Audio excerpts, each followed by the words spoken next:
Okay, so hello everybody, and welcome to our second Changemaker Chats Across the Globe. I am Suzanne Fox. I'm calling in from an island off the coast of Maine in the United States, and I'm here with Maya Menon in Kerala, India, and Deborah Omage from Nigeria. So we have lots of, we're far apart and yet we're so connected in what we all are doing, and we're really excited to spend time together. Um, this Changemaker Chat series, we envision it as we're three women sitting around a kitchen table having a cup of tea. I actually have my cup of tea right now. It's 8 in the morning here in Maine, and we want to create a space that's just honest and open and vulnerable without any formal presentations, just to share. There's so many differences, but there's so much similarities about across the globe. What are we doing in India? What are you doing in Nigeria? What can we all learn from each other? So I want to start before we jump into the meat of our really exciting conversation, just to introduce ourselves briefly. Deborah, I'll start with you and just tell us where you're calling in from, a little bit about yourself and your organization. Okay, hi everyone. My name is Deborah Omage. I am calling from Nigeria. I'm specifically in Ibadan, Nigeria now. I am a public health practitioner as well as a mental health advocate. I'm also the founder of Mental Health Transformation Organization that is based in Nigeria. And basically, we're a by youth for youth organization that is focused on mental health education, advocacy, and support. Yeah. Nice. Welcome, welcome. And Maya. Hi. Yeah, so my name is Maya Menon, and I run an NGO, a social NGO called Mind Empowered. I am from Kochi, Kerala, and we focus on creating mental health awareness amongst youth. We also promote inclusive education for children with disabilities and as well as empower women. So that's what we do. I think mental health is this pandemic which is engulfing us all. So we are trying to create more awareness amongst youth as well as women. Thank you. Yeah, yeah, it's so true. The need for awareness across the board is so critical. So here we are all, that's what we're doing today. And I am Suzanne Fox. I'm the co-founder of the Yellow Tulip Project, also the director of global initiatives. And the Yellow Tulip Project is a youth-driven nonprofit organization based in the United States, but doing a lot of projects overseas in destigmatizing mental illness, spreading hope, building community. And I met Maya when I was in India presenting at some social work schools. I met Deborah when we were both presenting at a global mental health peer network conference. And I always just get so inspired by people that are actually talking the talk and walking the walk, because there's a lot of talk, but people who are change makers, which is why we called this series the Changemaker Chats, because there's just desperate need for action. And yeah, so I'm really excited. I guess I just want to kick off, we're focusing today on youth mental health. And what would you all say? I mean, this is a really big question and we can narrow it down, but what is going on? I know it's some of the challenges in the United States. What are some of the main issues that young people in Nigeria, or not, that's a really big question. India, it's such big countries with such big populations, but what are some of the challenges that people that you are familiar with, your community, what are you seeing with young people in mental health right now? Okay, so from Nigeria, I would say two things. One being that young people are becoming more open in terms of expressing the challenges that they face. But secondly, they have no language to actually express the challenges that they have in relation to their mental health. So definitely they can tell that something is wrong, but they don't know what exactly is wrong with them or how to express what is wrong with them mentally. And secondly, I would say that mental health issues and conditions in Nigeria are on the rise, especially for our youth population, for a number of reasons.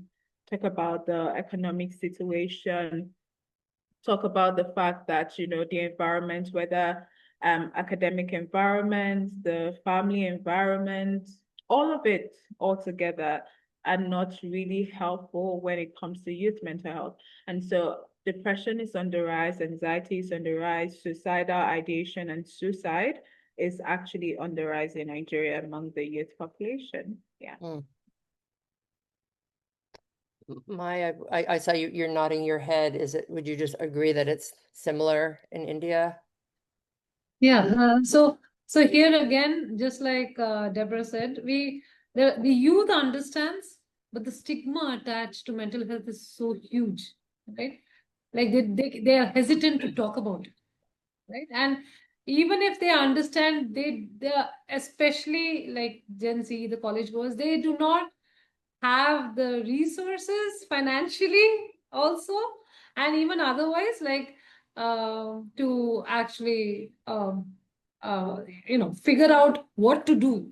So the challenge is huge, and because India is such a huge population, so that's another, like, all of us, I don't think only youth, I think everybody is going through so much of mental health issues, and awareness is very, very important, I think so. Like currently, that is the main goal. At least become aware about it, and then start taking steps to, address the issue. That's what I think. Yeah. I know in the United States also, we have a top, it's called the Surgeon General. A couple of years ago, he declared a youth mental health crisis. And it is true here also that the rise in anxiety, depression, suicide, youth suicide, the state that I live in, it's the second leading cause of death. I think also, I don't know the same in India and Nigeria, but the role of social media, there's a lot of good things that come with social media, but there's so much negative impact on body shaming, on body image, on being, excuse me. There's just so much sleep issues that come. Sorry, I'm choking. Someone else want to step in while I drink some water. Sure. No, so what you said, Suzanne, is so true, right? There is so many issues, multiple issues which have been coming up, and we're all at a loss because so after COVID, it has increased drastically, I would say, because even though our lives have smoothened because of technology, the same technology is actually, putting us in silos. Like today itself, I was having a conversation with some youngsters, and we were talking about how burnout is a common thing for a 23, 24-year-old entrepreneur, which you wouldn't really think of, few years back. A 23-year-old will not talk about burnout, whereas now they do. So that's the sad reality, I think. And yeah, with suicide rates as well, I think we all just need to gather all of us together and, work towards making them aware, helping provide this kind of platform that you're doing, Suzanne, like creating this platform so that people can talk about it and not get identified by it. I think that is very important, right? I think I totally agree with you. I think something that's a little interesting. I did workshops in India, as you know, we did them together, and I was working with hundreds of young people. These were students, most of them were social work students, and the young people get it. They're on it. We had workshops on what can you do to reduce stigma? What would what would a campus look like that had mental health awareness? And the young people are on it. And I do think there's a big generation gap it's oftentimes the older people. I've given presentations in the United States, and some of the educators have said, well, what do you do about the parents? Because the parents refuse to admit that it's a real thing. So I'm just curious, like this generation gap, I think we're all really focusing on education. Deborah, your mental health literacy program is exactly that. Do you want to just share with everybody in our global community what you're doing and what we can all learn from that? Because it's so important.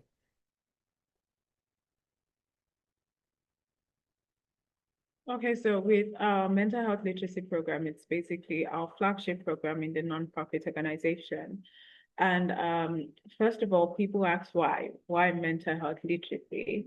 And this is the concept behind it, okay? We cannot keep waiting until something happens and then we put a band-aid on it to get it better. How about we try to prevent it from happening in terms of letting people know, okay, this is you. When you feel this way or you're starting to notice the signs and symptoms, then maybe you should seek for professional help.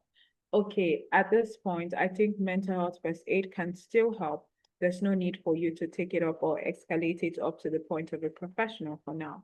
And that is why we do mental health literacy, because prevention is better than cure.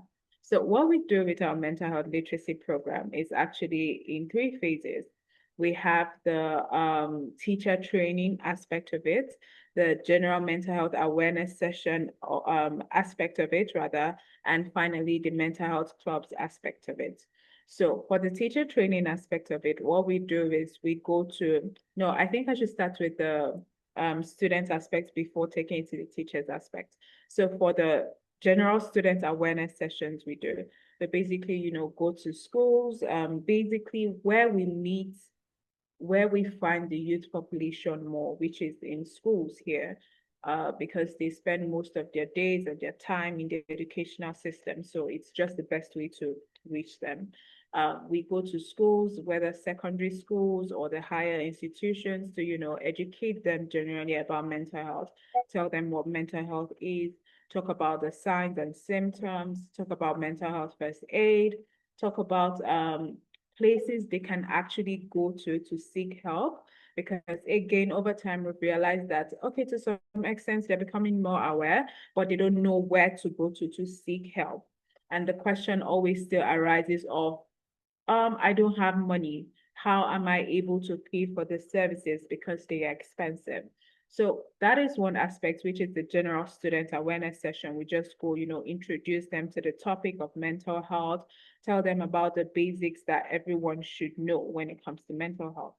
And then beyond that, we go ahead to set up mental health clubs in this environment, whether structured mental health clubs or, informal settings where the older youth can, just have a conversation, support one another, and things like that. And the reason why we go ahead to set up mental health clubs is for the sake or for the reason of sustainability. Because over time, we have realized that, one-off events don't really help. Yes, it plants the seeds in their hearts, but, it does not help water the ground.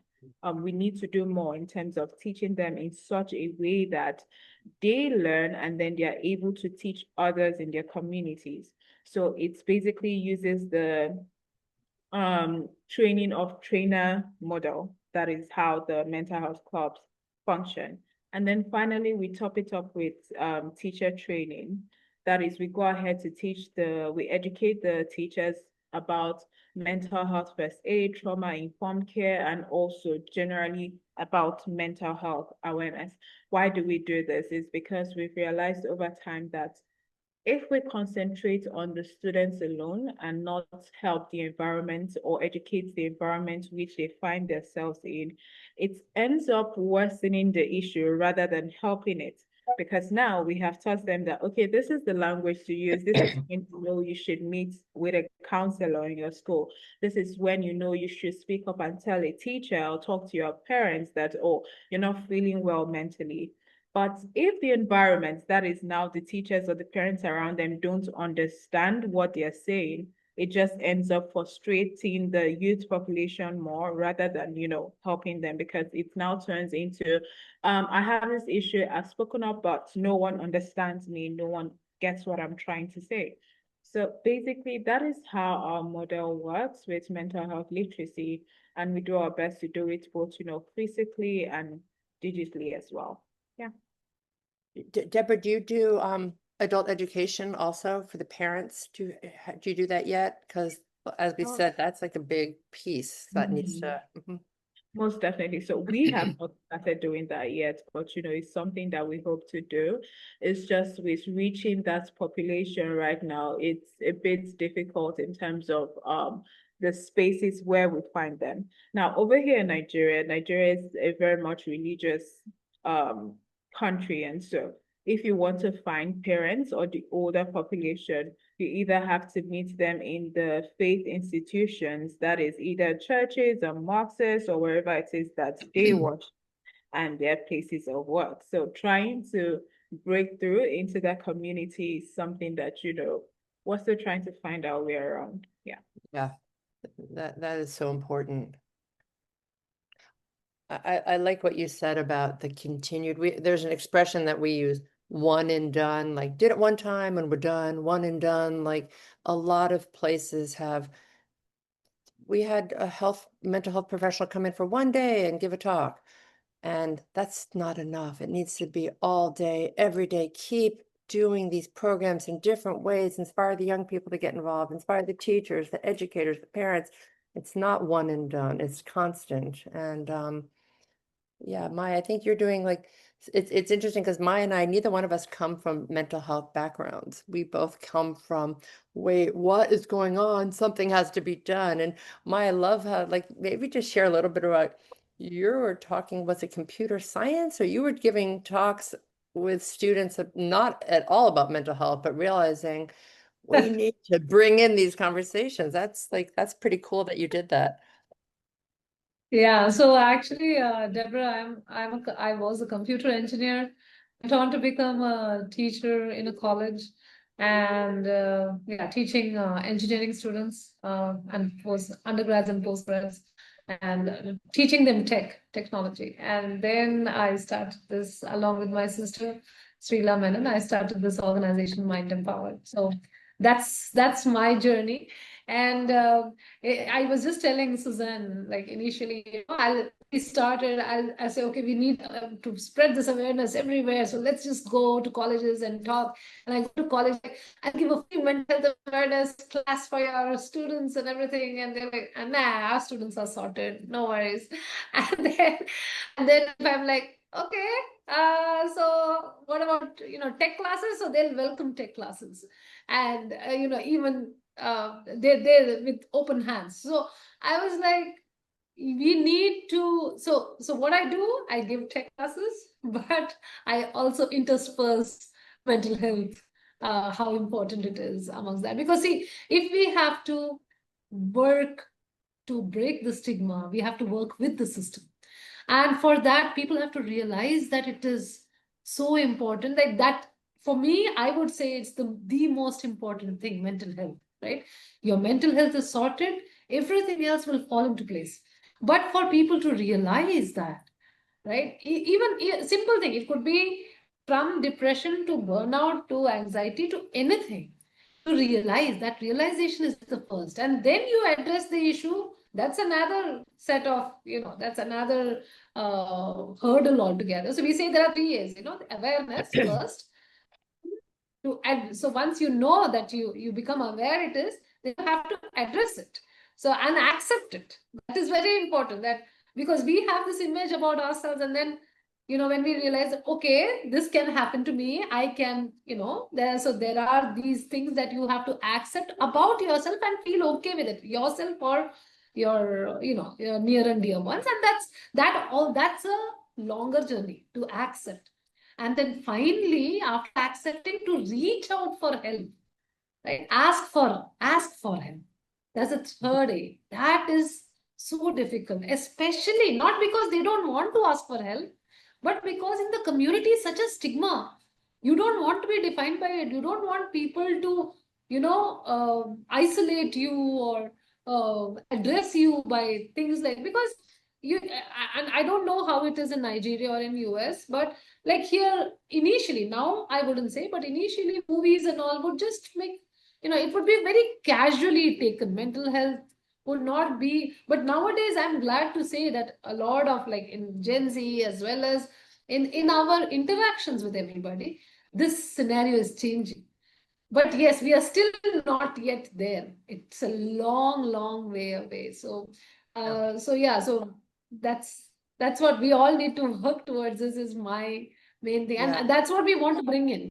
That emotional see, it's not that you have to be happy all the time. That's not what mental health is about, right? What you have to have the emotional resilience to be able to navigate your life. That is the important thing. Mm. You go down, it's okay, but bounce back. That is important. That's what I feel.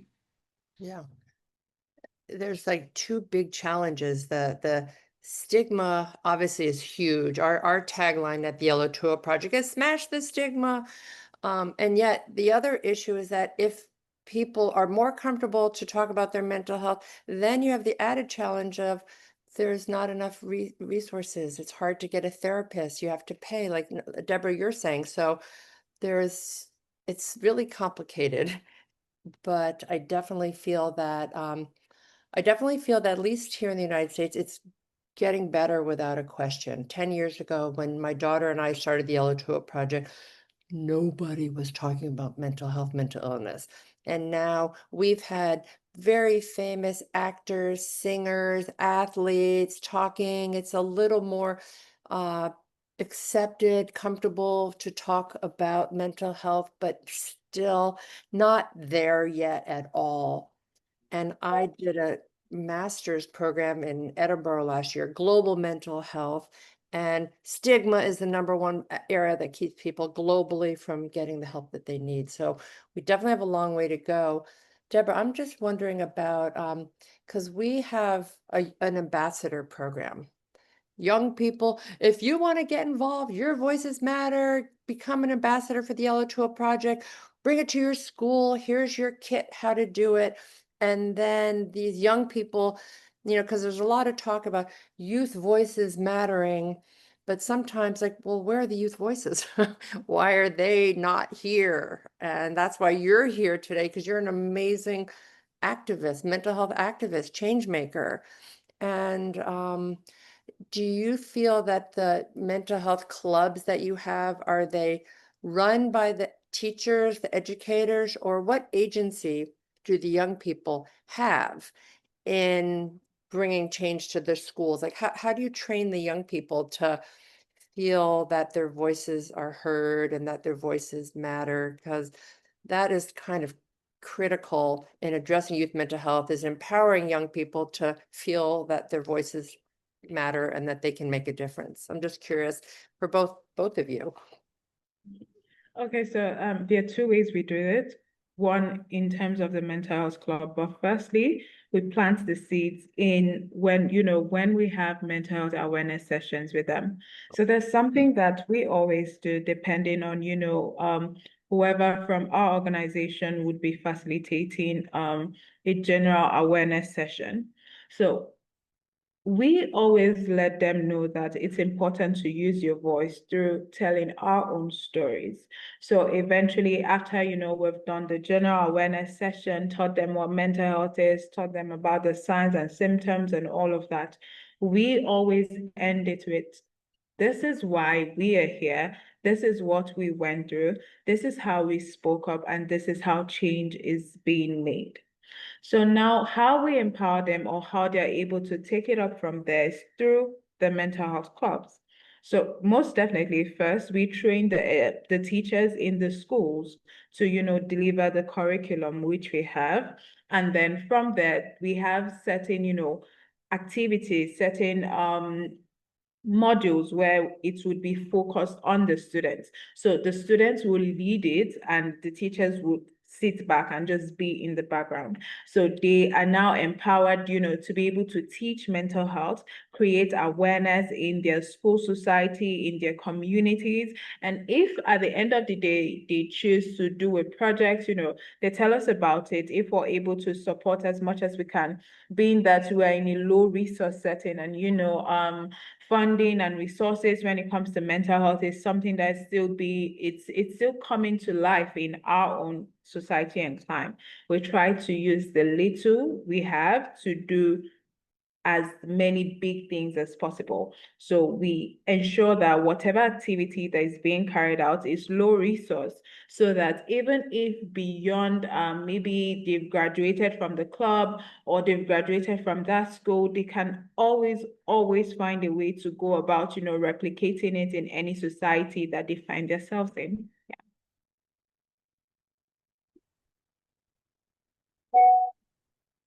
I think what worked for the Yellow Tool Project was simple, simple, simple. We were always just like, we can't do everything, but this is what we can do. Make it simple so anyone can get our, like you said, our kit, how to bring it to your school, how to bring it to your community. Oh, I can do these things because we know everybody is overwhelmed. Well, I can't, maybe not everybody. A lot of people right now are overwhelmed. Life is complicated. There's so much going on globally in the world, in our own lives. But we know that action, even if you do one thing, it's also important, but making it that it's easy to do, that people can say, oh, I can do this. And then I continue to inspire other people when I leave. Yeah, it's so exciting. I love when we met Deborah at that conference, and Maya, I just think it's, a lot of people are doing really, really cool things, but we don't know that much about what they're doing. And you may present at a conference, and that's nice. And I saw your slides, you saw my slides, but I'm really interested in the next step. Okay, now, and that's what's exciting, because one of the anchor things of the Yellow Tool Project is coming together during Mental Health Awareness Week, Global Mental Health Awareness Day, and planting a garden together. We use yellow tulips where we are because it's the flower of hope. It doesn't matter what the flower is, it's the act of coming together. And there's often music and poetry and speeches and storytelling and community to remind people they're not alone. And the fact that there's going to be hope gardens planted in Nigeria now and hope gardens planted in India now, like how fun is that? It's not just we all liked each other, but we're taking some ideas from each other.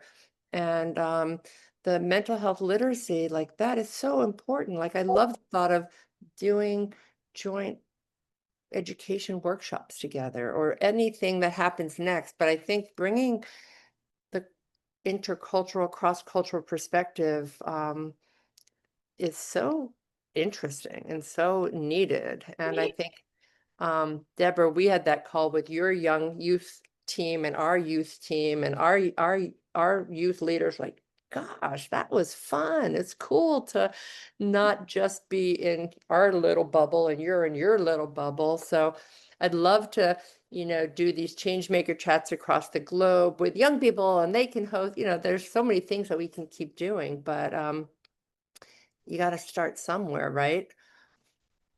Yeah, that's exactly what I tell everyone. You don't have to start an organization. You don't even have to have a lot of money or have a lot of contacts.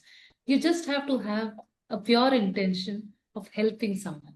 It can be anyone. So, even one small act, it's an impact. You don't go for the numbers. It's not that. One person saved is one person saved. One Yeah. person you heard to. I mean, even if you genuinely listen or genuinely give your time to one person, that's good. That's good enough. I mean, without expecting anything in return, right? You're doing it just because you want to help that person. That's it. There's no, getting back. You want to get back something. That's not why you're doing it. And when you genuinely give your time, the impact is, yeah, though you cannot see it, it might be very subtle, but every single time you go out of your way, you get out of your comfort zone, every single time you do that, I believe God opens doors to help you help others. That's what I have felt through our journey, through Mind Empowered. I mean, computer science is way far away from social work or psychology or any of those aspects I had ever never thought of in my life before. But I'm so grateful to God today that uh, whatever little bit I can contribute, I can do it and help others do it, because it's like a ripple effect, right?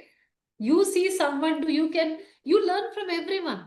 You see someone do some one small thing, you're like, oh, maybe I can do that tomorrow. Today I feed the birds. Tomorrow somebody else sees this and they can go feed the dogs, or they can go, it's a ripple effect. Your kindness will, or your kind act never ever, goes unnoticed. You might not notice it that somebody else is noticing, but somebody is always noticing and giving it, pay it further. So that's why I say pay it forward. That is what all of us should think of doing, paying it forward. Because we can never give back. So somebody helps you, yes, you can help them back, but you can't give back the time they invested in you, right? But you can always give your time to someone else. That is always possible. So yeah, that's what I think. Maya, Deborah and I are both nodding our heads and nodding our heads. I think that's like a absolutely perfect place to close because it's so true. Just, of course we want to help thousands, millions of people, but if you can stop and help one person realize that they're not alone, that there's hope, there's help, that they matter, one kind act, simple acts of kindness, it's so true. And I feel proud of the work that we're all doing in making that small difference in somebody's life. Because you've got to start somewhere. And I do think, Deborah, mental health literacy, there's so many times where my daughter was alone after she lost her friends to suicide and nobody would talk to her. She was so sad with grief, but people were so awkward how to talk to her and they'd kind of awkwardly walk by when they'd see her and, well, I don't know what to say. I feel a little awkward. It's like, just say, I don't know what to say, but I'm thinking of you. Just a small act matters so much. So, yeah, that was so much fun to all just share this space together. And we're gonna put all of our email, our websites, and anybody who's interested in learning more, get involved, join us for our next chat. But thank you, both of you. And good afternoon to Deborah. Good evening to Maya. I'm just starting my day. And thank you all so much. Thank you. See ya. Thank you. It's been great being here today.